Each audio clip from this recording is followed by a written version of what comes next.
Howdy folks, I'm Ben Starr, the ultimate food geek. Welcome back to my messy kitchen, and it is New Year's Eve here in the United States. And whether you live in Atlanta or Miami or Maine or Seattle or San Diego, you are familiar with the American tradition of eating black-eyed peas on New Year's Eve or New Year's Day for good luck. If you are joining us from somewhere overseas, you probably didn't know that. But now you do. We Americans have this long-standing tradition of eating black-eyed peas on New Year's Day to bring us good luck in the new year, and boy do we need it in 2021, because 2020 has been a shitty year. But there is a misconception in this country that our tradition of eating black-eyed peas goes back for centuries. In fact, we've only been eating black-eyed peas on New Year's for good luck for less than 80 years. The story of black-eyed peas and how they became an American New Year's tradition began in the late 1940s in East Texas with a fellow by the name of Elmer Torn. Now, Elmer Torn was the original wannabe influencer. He had no wealth or fame of his own, but he dreamed of making and leaving his mark on the world. Now, later he achieved mild fame for being known as the father of the famous comedic actor Rip Torn, one of my very favorite comedic actors, as well as the uncle of the legendary actor Sissy Spacek, probably most famous for her role as the title character in the film Carrie. But at this time in the late 1940s, he was just a rural living fella in East Texas wanting to make something of himself. And he convinced the East Texas Chamber of Commerce that he could single-handedly establish new markets and new demand for the products of East Texas farmers that were currently only going to local buyers. He wasn't really sure what product he was going to market and make famous, but he knew that he could do it. Now, he looked around himself and saw that virtually every farmer in East Texas was raising black-eyed peas. Now, not for food, mind you, because in the late 1940s, there were very few people in the United States eating black-eyed peas. The story of black-eyed peas in and of itself is pretty remarkable. They arrived in this country during the darkest era in our nation's history, during the slavery era.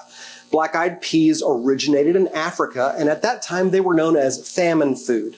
They grew well even during times of drought and seemed to produce pretty well, but they were something you only ate out of necessity when there was really nothing better to eat around.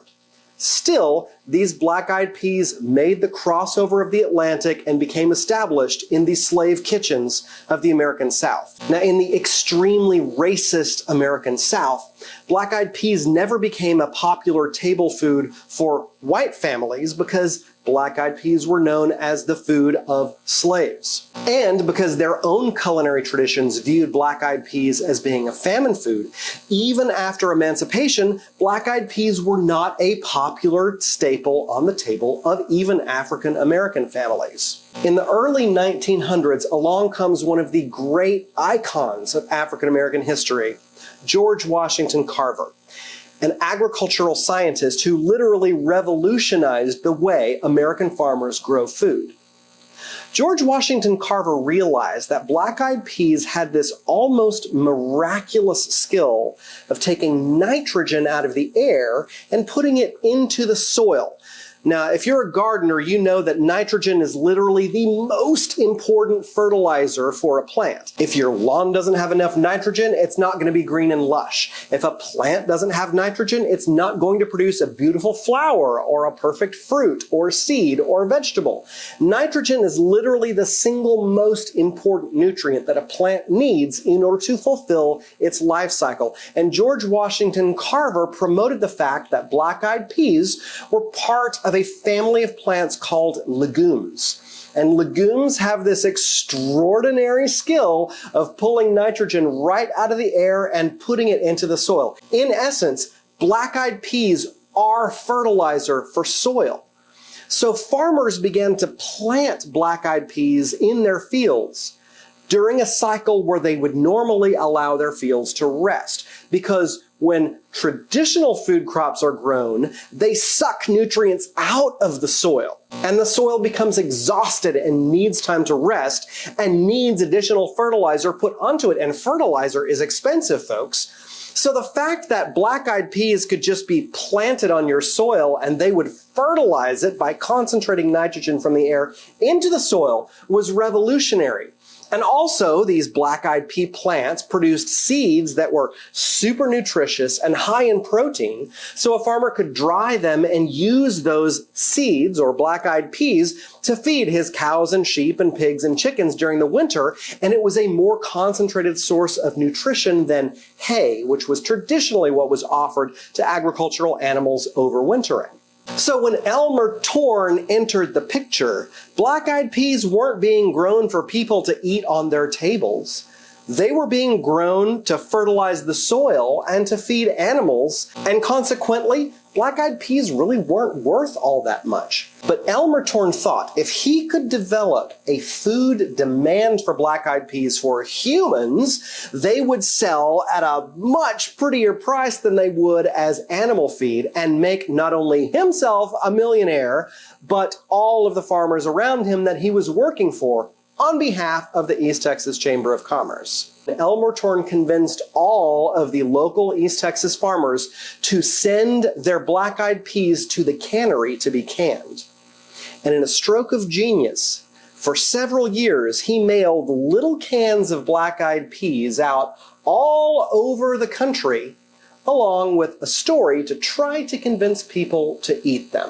Now, Elmer Torn was a smart, educated man, and he knew that there were many cultures around the world that ate peas and beans for good luck on New Year's Day. The first example that comes to mind are the Italians. The Italians have been eating lentils for good luck on New Year's for centuries and centuries. Of course, lentils look like a handful of tiny little coins. So if you ate a handful of tiny coins on New Year's Day, you would be rewarded with lots of handfuls of coins, i.e. wealth, throughout the rest of the year.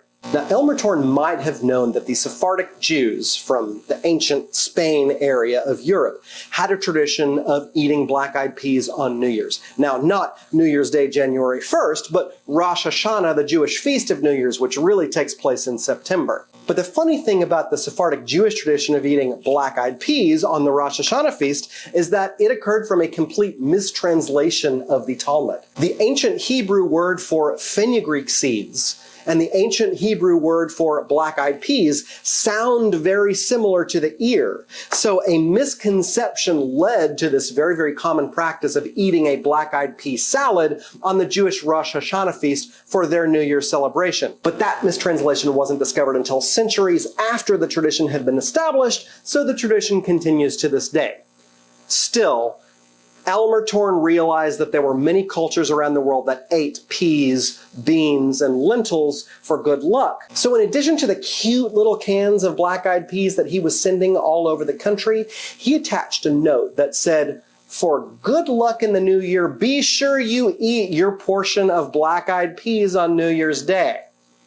And he sent these notes in cans to every newspaper, journalist, restaurant, and celebrity he possibly could over a 5 to 6 year period. And guess what happened?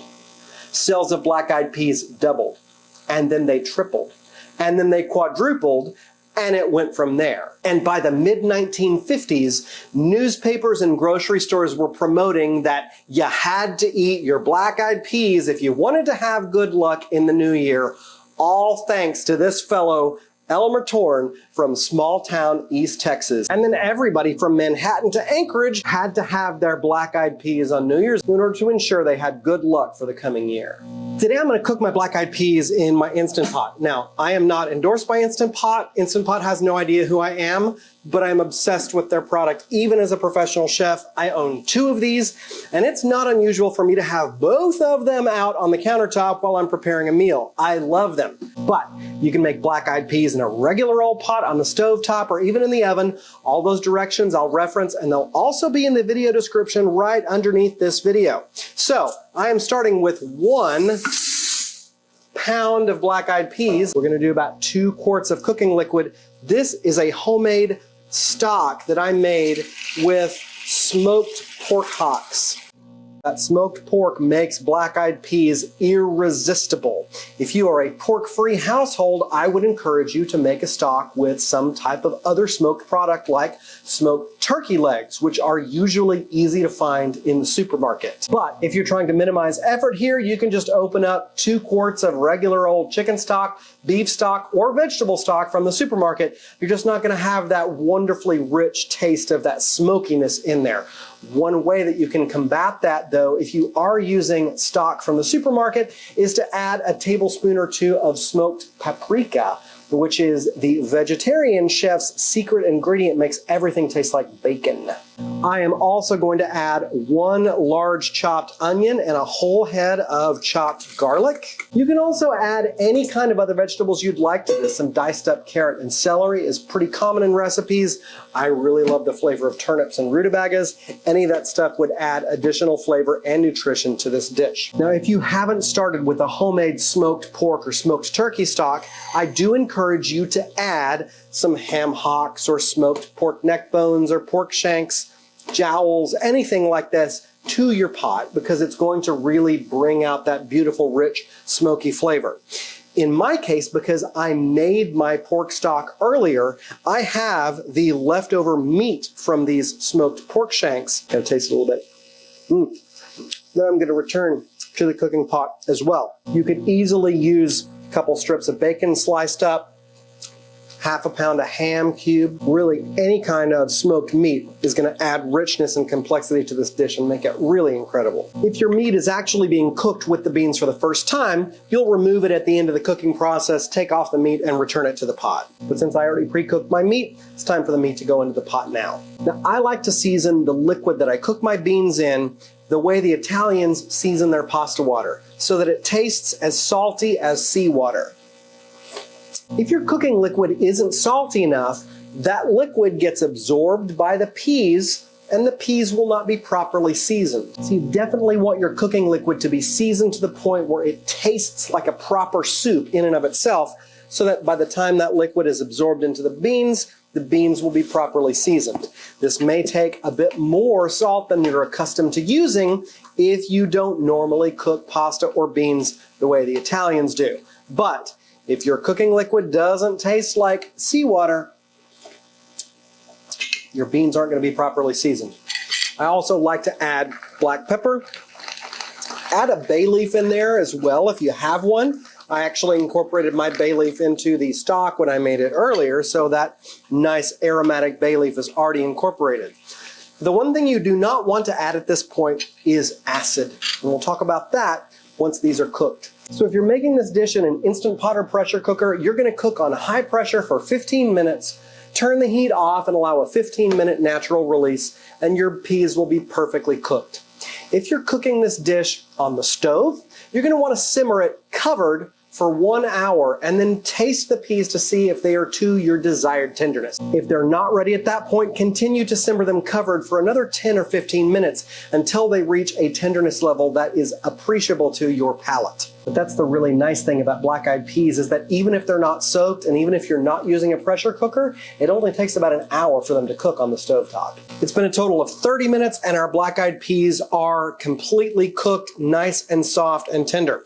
This is the point to add any acidic ingredients to the mixture. Now, my favorite thing to add is a can of Rotel tomatoes. And if you are watching internationally, you've never heard of these and you will never see them. But these are canned diced tomatoes with green chilies. They have a nice, bright, light heat to them, and they are famous throughout the American South for making something that we call Velveeta queso, where you melt a block of pasteurized processed cheese spread and a can of this together in the microwave, and it becomes the most important thing to eat while watching the Super Bowl. I don't make that kind of queso, I make way better queso. But a can of Rotel tomatoes definitely has its place in a variety of applications, including a pot of black-eyed peas. Now, if you don't have access to a can of Rotel tomatoes or any type of tomato with green chilies, you can just use any can of diced tomatoes. But while we're talking about cans of tomatoes, there are vegetables that are appropriate to eat out of a can, and there are vegetables that are not appropriate to eat out of a can. Beans, You should not eat out of a can because they're gross and they taste like a can, and they're so easy to make from scratch using dried beans, which are inexpensive and readily available in the grocery store. Canned tomatoes, on the other hand, are entirely appropriate to purchase and can often be superior to the fresh tomatoes you buy in the supermarket. The reason for this is because the fresh tomatoes you buy were probably grown more than 1,000 miles from your grocery store. Those tomatoes were picked hard and green and unripe on the vine because they can be transported without bruising them while they are green and hard. They make their way to your grocery store over a period of days or sometimes weeks from the farm where they originated, and then they are gassed with ethylene or allowed to slowly ripen off the vine to their natural red color. Because the tomatoes you get in the grocery store are in fact not ripened on the vine where they grew, they taste like shit. And that's just the honest truth, people. Grocery store tomatoes are nasty, and I just don't buy them. The only tomatoes I eat fresh are the tomatoes I raise in my garden. Now, fresh tomatoes are produced, picked, and harvested and transported this way because it makes the most economic sense, not the best sense for their flavor. On the other hand, canned tomatoes are picked when they are vine ripened and generally canned on the same day that they are picked because it makes the most economic sense to not have to store those green tomatoes after they've been picked until they are ripened, because storage equals money. Now, if that storage is taking place on an 18-wheeler as it is driving across the country from California to New York, which is where all you New Yorkers get your wonderful tomatoes from, it makes sense to allow the storage space for those tomatoes while they are green. But to can a tomato, it makes most sense to get it ripe off the vine, chopped, processed, and canned, and not have to be stored under any type of refrigeration. So, when you buy a can of tomatoes, chances are that tomato was vine ripened and it was canned on the same day that it was picked. So canned tomatoes tend to be sweeter, riper, have a better texture, and be more like a proper tomato than the nasty crap you buy in the grocery store. So, with that in mind, I am adding a large can of diced tomatoes and green chilies to my black-eyed peas. Once you've tasted the dish, if it's still missing a little bit of something, that something is probably acidity. Now, the tomatoes add acidity to the beans, but if you need a little bit more acidity, feel free to add a splash of apple cider vinegar or any type of vinegar, even lemon juice or lime juice if you've got it. Just a few drops of those because those are very potent acids, and that adds a really nice brightness and complexity to this dish. Now, the reason that we wait until the beans are fully cooked to add acidic ingredients like tomatoes or vinegar is because if acidity meets the cell wall of that bean, it reacts with a compound in that cell wall called hemicellulose and tightens it, making it impervious to the addition or absorption of moisture. So if you're adding acidic ingredients to beans before they begin to cook, you must cook them a lot longer before they begin to fully absorb moisture and tenderize.